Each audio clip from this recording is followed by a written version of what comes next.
Hi everyone, welcome to your subject, Trends, Networks, and Critical Thinking in the 21st Century.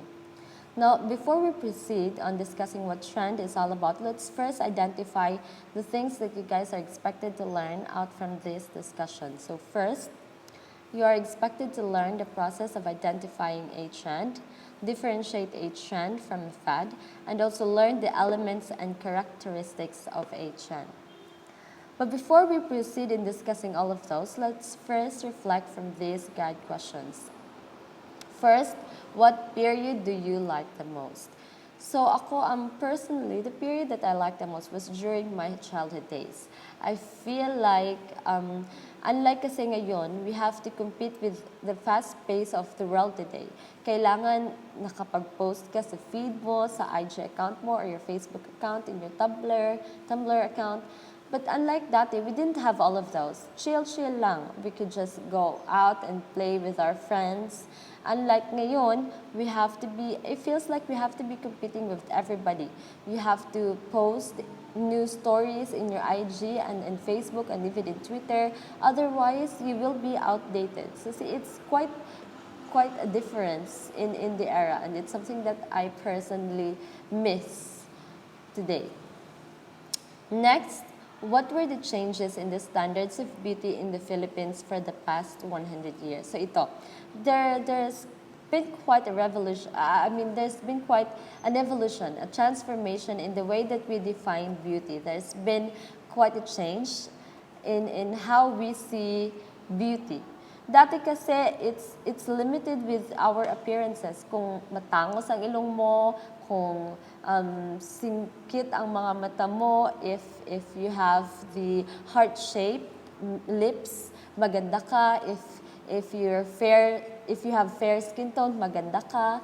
So, ngayon, it's not anymore beauty is not anymore defined with the way that you look on the outside. It's more on kung ano yung characteristics mo. So there's been quite a change and it's something that I think we all should be proud of. Yung changes natin when it comes to how we define beauty. So next, were the changes good or bad? Ako personally, again, I believe that everything that we do or everything that happens has a corresponding effect, and this could also be good and meron din namang bad effects. It can't be all good and it can't also be all bad. So we just have to work harder on keeping things in track para hindi ma-outweigh ng bad effects yung mga good effects niya. Now, ano ba yung trend? So trend mainly talks about, what's new in the society, what's up and coming, what's in. It talks about kung ano yung trending, kung ano yung pinag-uusapan ng mga tao at the moment. So later on, we will talk more about trend. But first, let's identify, ano ba yung driving forces ng trend na ito? Ano ba yung mga changes or forces that pushed for these changes or these trends? So according to the spirit of the age, it's the dominant ideas and beliefs that motivate the action of the member of a society in a particular period. And every period has its own personality. So yun, no? Yung driving force ng change or ng trend is kung ano yung at the moment na pangangailangan ng mga tao. Example, dati in their means of communication, di ba? Back when there was back when cell phones or mobile phones and computers were not yet invented, people communicate through letters. Diba, ang means of communication lang talaga nila is through letters, and they have also these telegrams. Now, at the moment, nagkaroon ng idea or nabuo yung idea na there is a downside in the way that we communicate. Di ba, meron talagang downside when it comes to letters, especially those that's handwritten tapos ipapadala pa natin sa kung saan-saang sulok ng mundo. Di ba, for example, kasi dati ang laman ng letter is nabuntis si Maria, and then nung dumating yung letter sa receiver, nanganak na si Maria. So di ba, there is a delay in the dissemination of the information. So at the moment, yun yung naging problem nila. Yun yung ideals na naging driving force ng invention ng pagbabago, or kaya nagkaroon sila ng idea na no, we have to find ways wherein we can communicate to each other faster. We can reply real time to the people that we're communicating to. So see, yun yung mga driving forces na nag-push para sa mga changes na ito. So social trends have been a part of life since the beginning of time. Society reacts to certain stimuli, whether it is a type of music, fashion, or activity. These trends are not always created by the majority, but the majority of society does typically follow. So yun, no?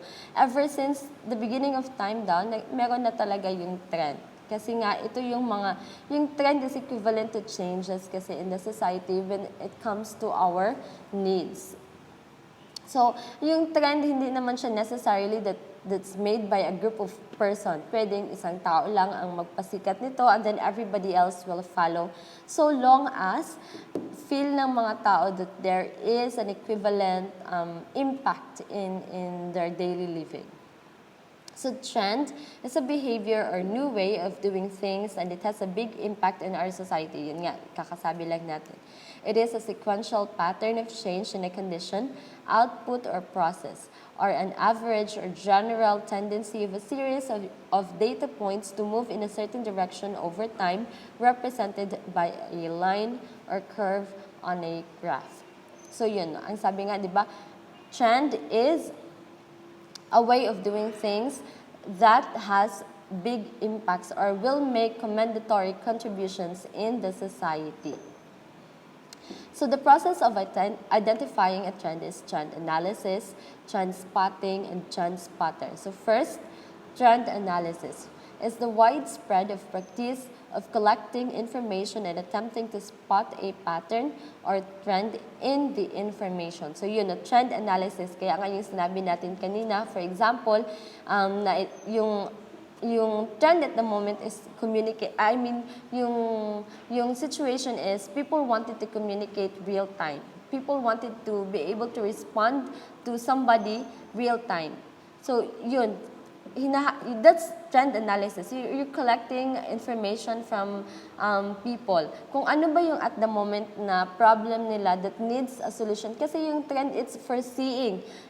Foreseeing kung ano yung possible na solution natin sa problem. Next, trend spotting is the identification of new trend or attempting to see the future. So dito na yun, yung, for example, after mo ma-collect yung data, yung necessary information that you need, you will be able to spot there the trend. For example nga, in the means of communication, di ba? So, ang problem pala is ang analysis natin is on the communication part. So, yung trend na is spot natin is, how do we communicate to people real time? No? Hindi na kailangan na intayin pa natin yung weeks after weeks before nila ma-receive yung information na binalita natin, and then wait naman tayo ng ilang weeks or days before natin matanggap yung response nila sa information na nirelay natin sa kanila. Nirelay natin sa kanila. So that's trend spotting. Now, the person who notices and reports on the new fashions, ideas, or activities that are becoming popular is called the trend spotter. So this is a person or a company or somebody who gets to identify first the trend. Siya yung magpapasikat ng trend na ito. Now, here are the 6 elements and characteristics of a trend. First daw is the appeal. Appeal is the degree of attraction that a fad or a trend causes, or it answers the question kung attractive ba ito for the people. So yung appeal, degree of attraction.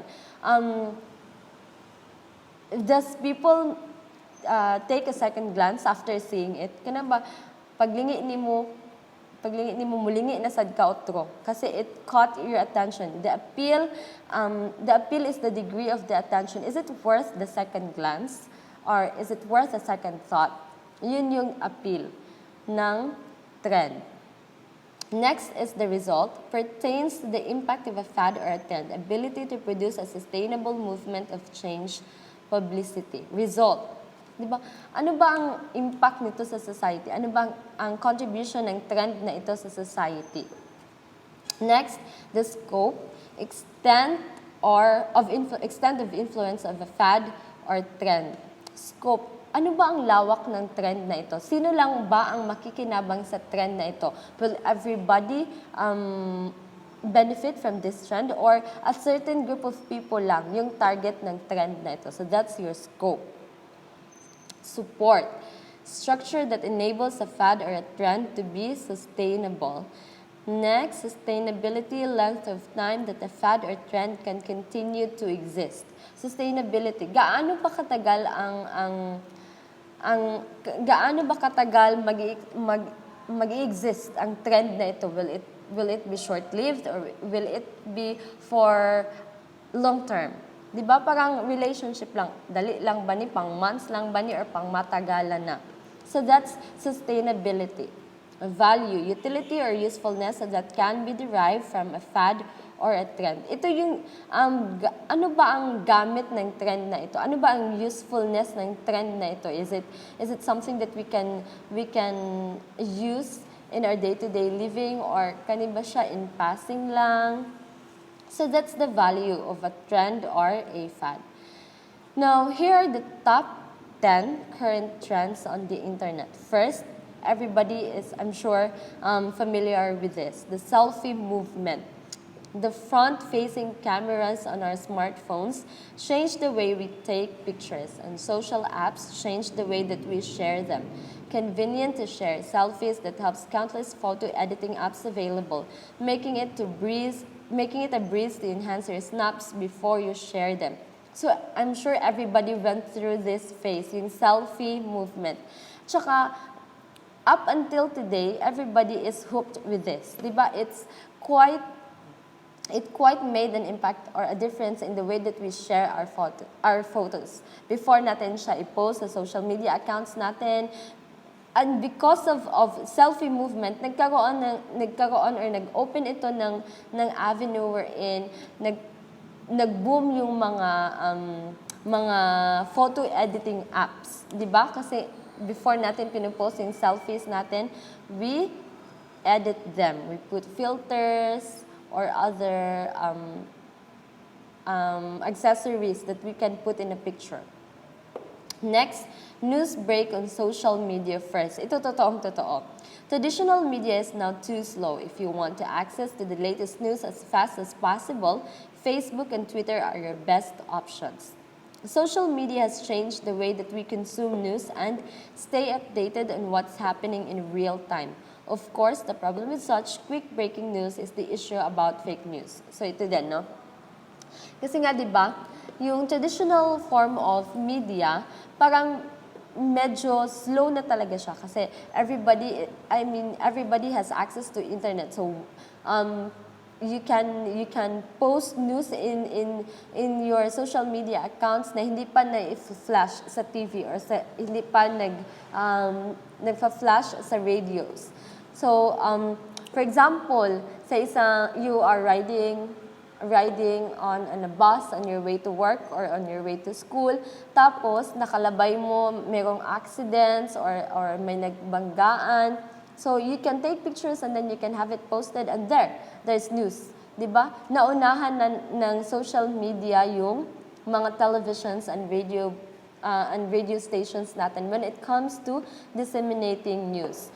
But of course, yung problem then is we have to look out for fake news kasi marami talagang nagkalat na fake news in social media and it's quite difficult to identify whether this is real or not. So first talaga, kung gusto mong malaman if this news is legit, you have to check kung sino ang nag-publish ng news na ito. For example, is this ito ba yung official Facebook account or Facebook page ng, for example, GMA News, ABS-CBN News, or CNN? You have also to check yung construction ng sentence. Is it faulty? Kasi di ba kung faulty, definitely it's not coming from GMA or from ABS-CBN or a legit publishing, a legit company. Kasi kung galing sa gym in use, definitely nag-edit muna sila. They have editors who can check whether it's faulty or not, or yeah, the sentence construction is faulty or not. So you have to watch out for it. A newfound love for GIFs. The animated GIF is a magnificent cross between an image and a short video without a sound. So yun, di ba? We have GIFs. Ako, I'm fond of using it when I don't want to use words anymore to express my thoughts about something, or kung gusto kong nakakatawa siya, I'll just search in GIF laughing na animated pictures of a cute baby laughing at something, diba? So I think everybody is also fond of using GIFs. Next, we have hashtags. Ito, overuse talaga to. So although Twitter was the original social network to bring the hashtag to life, others quickly picked up on the trend. Hashtags can now be used on Instagram, Tumblr, Facebook, and in all sorts of other corners of the web. It's quickly grown to become the solution for effectively categorizing content based on specific themes or keywords to make search and discovery a whole lot easier. Yes, kasi yung use talaga ng hashtags is to make searching for certain things or themes easier. For example, you wanted to search on flowers. So, gamitin mo yung hashtag flowers. Tapos, mag-flash na or nang-list yung web ng mga flowers na sinahanap mo.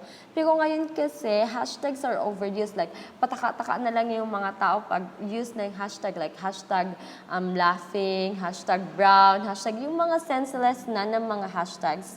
Diba? But we have to be careful with our use of hashtags kasi dapat kasi yung use talaga nito is to help you easily categorize kung ano yung mga hinahanap mo in the web. Next, memes, and more memes. The internet is obsessed with sharing memes. Definitely.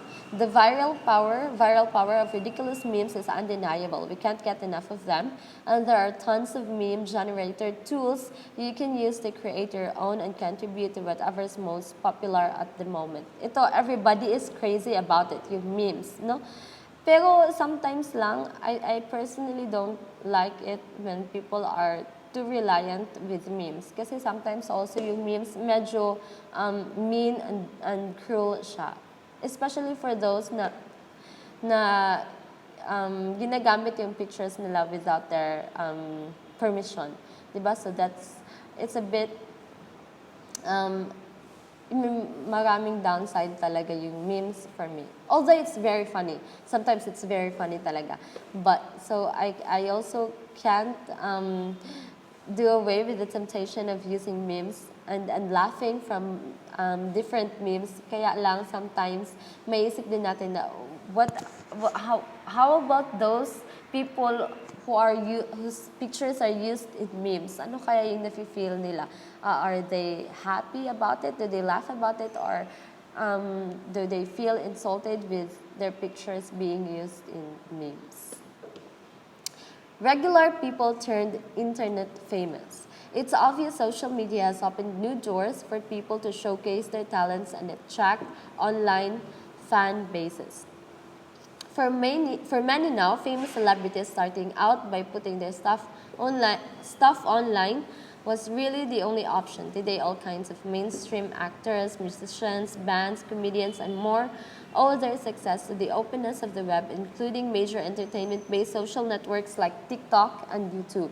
So, di ba, ang dami-dami na ngayong famous people, those that biglang sumikat because of the boom of TikTok. Ang dami-dami na nating vloggers, yung mga dati hindi naman natin kilala but now are followed by millions of people because internet has provided an avenue wherein they can showcase their talents and people can see them and how good they are at what they do. So that's one good thing about the advent of internet ngayon, no? And other social media applications kasi they are able to showcase their talents and gain fans because of the easy access of the internet.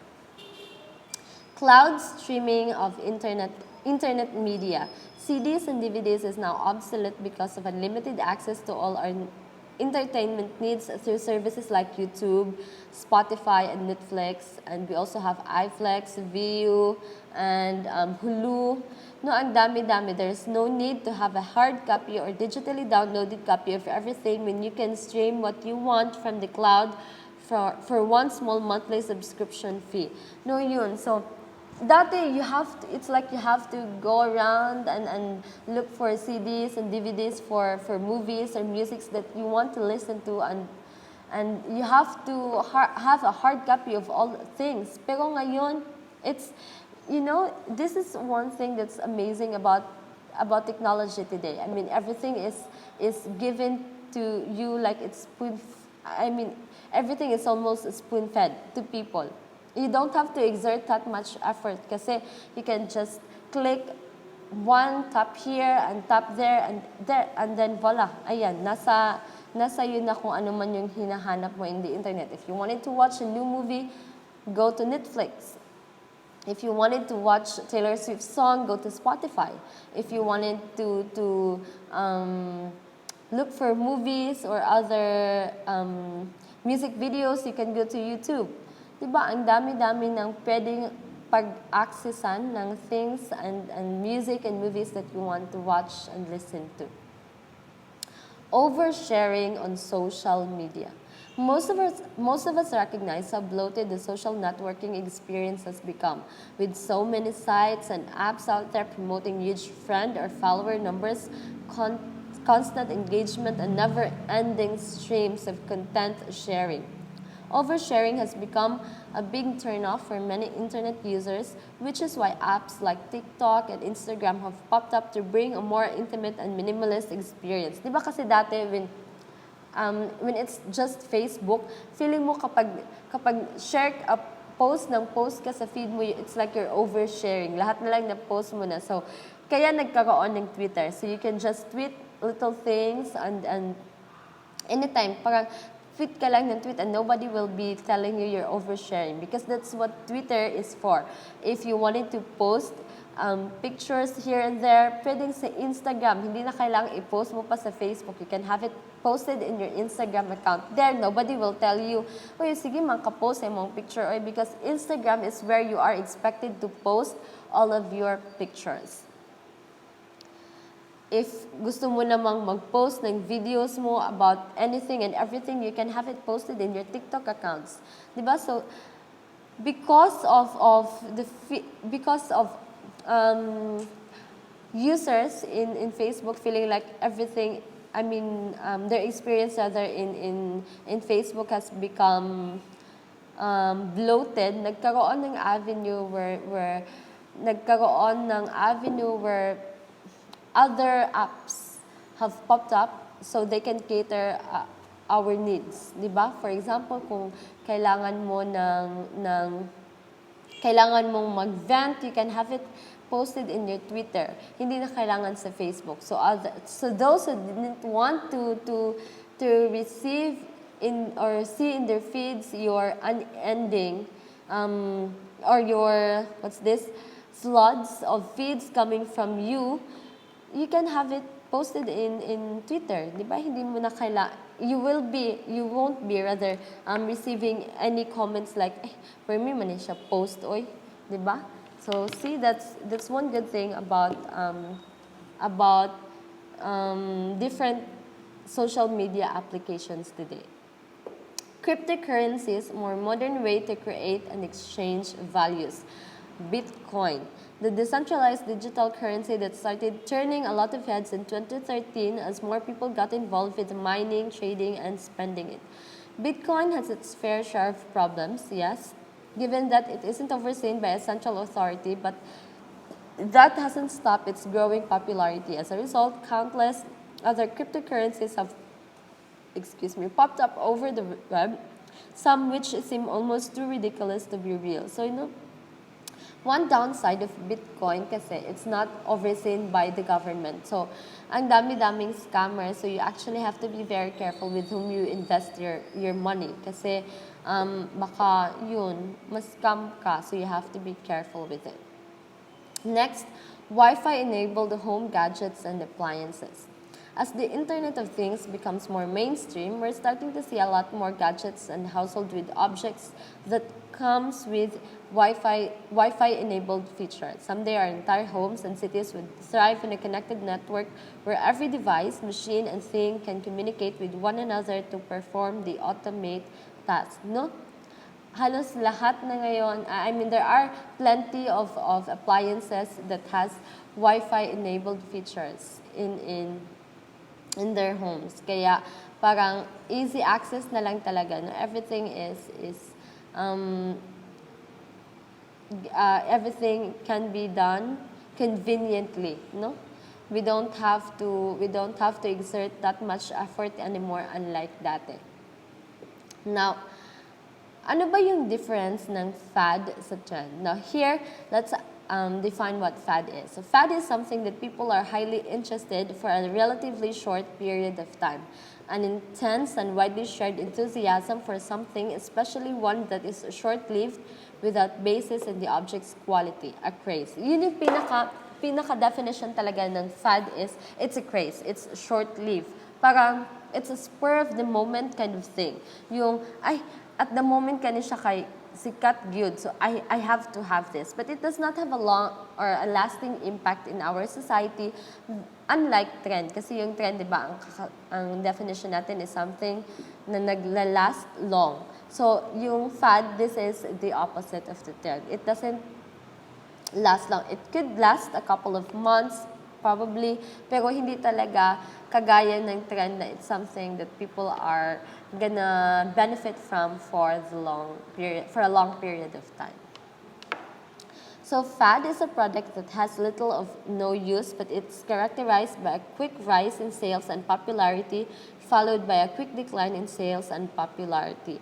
This quick up and down in sales is because fad products usually do not satisfy a strong consumer need. Nevertheless, fads seldom completely die out with some hardcore followers remaining loyal. So, di ba, yun nga sa sinabi natin, fad is short-lived. Parang spur of the moment lang talaga nito. So, for example, kung sikat siya this day, it can also be outdated the next day. So, ang sale niya, for example, ngayon, kasi sikat siya, everybody will be buying it. Pero afterwards, magda-die out lang din, and konti na lang yung magiging consumer niya or yung patriots niya. So, example here of fads are the fidget spinners, Tamagotchi, and slap braces. So, di ba, if you remember yung time where fidget spinner was an in, di ba, yung time na trending talaga yung fidget spinner, but after a couple of months, nag-die out lang din siya. So, it didn't last that long. Ganun din yung mga slap bracelets. Difference between fad and trends. Trends have a much longer lifespan than that of a fad. In fact, they can continue to be fashionable for years and even decades. The primary difference between a trend and a fad is that trends have the potential to be long-term influences on the market. Yun nga, kakadiscuss lang natin. So if you want to remember key points about the definition of a fad, you have to remember it's short-lived.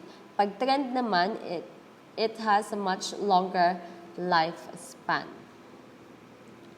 So fad, highly interesting in a relatively short period of time, comes and goes, and again, short-lived.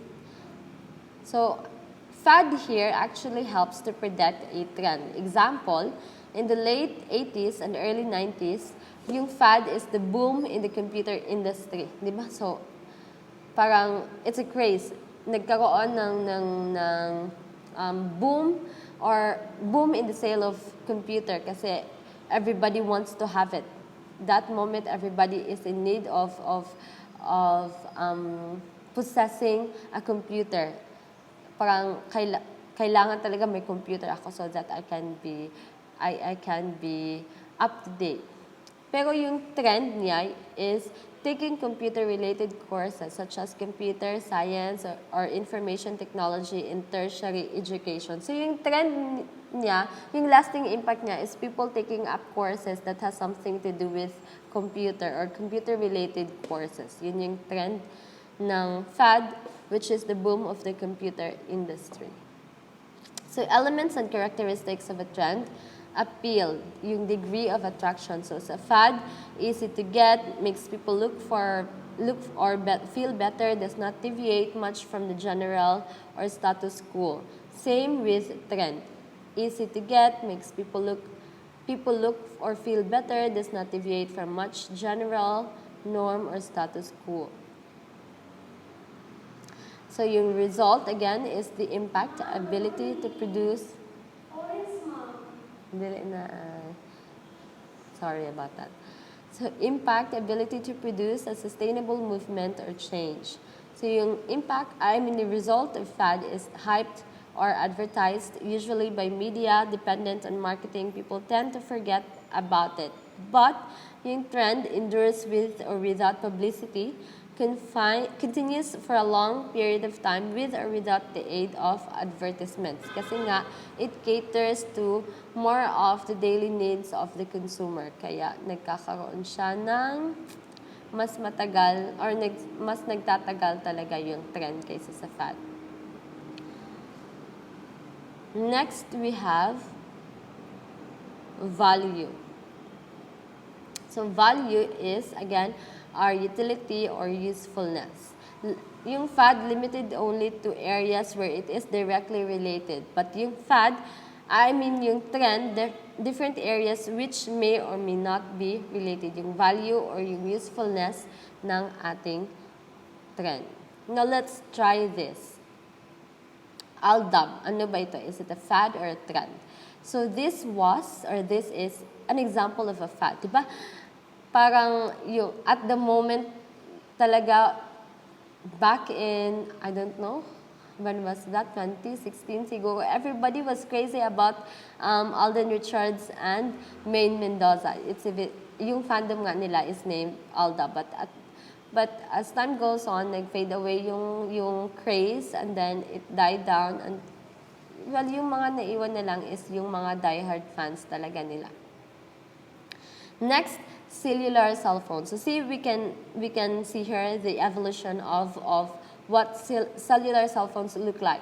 Dati, malaki, hanggang sa lumiit with antenna, and then lumiit na nawala na yung antenna, and then it became touch screen. So, yung cellular phones is an example of a trend, diba? Kasi even from the beginning of its invention hanggang ngayon, it's very useful. Everybody is hooked with cellular cell phones. All the more ngayon. Next, we have loom bands. It's an example of, yes, a fad. Jejemon. No, I personally don't like it. Don't get me wrong, it's just not my cup of tea. Siguro yung iba, yung appearances, di ba yung appearances ng Jejemon, it's very in dati, pero ngayon, konti na lang yung mga nag-exercise ng ganitong appearances or ganitong way of talking or their dialects. Next, yung Air Jordan shoes and ito K-pop.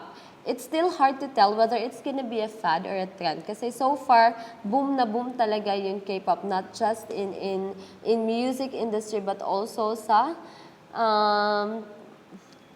TV series. Diba yung TV shows nila, everybody is hooked with K-pop. It's just hard to tell whether hanggang dito lang siya or until the succeeding years magiging successful pa din or it's still gonna be trendy. So yun, I hope you guys learned something from our discussion this morning. I'll see you all in our next lesson. Have a great day, everyone. Bye-bye.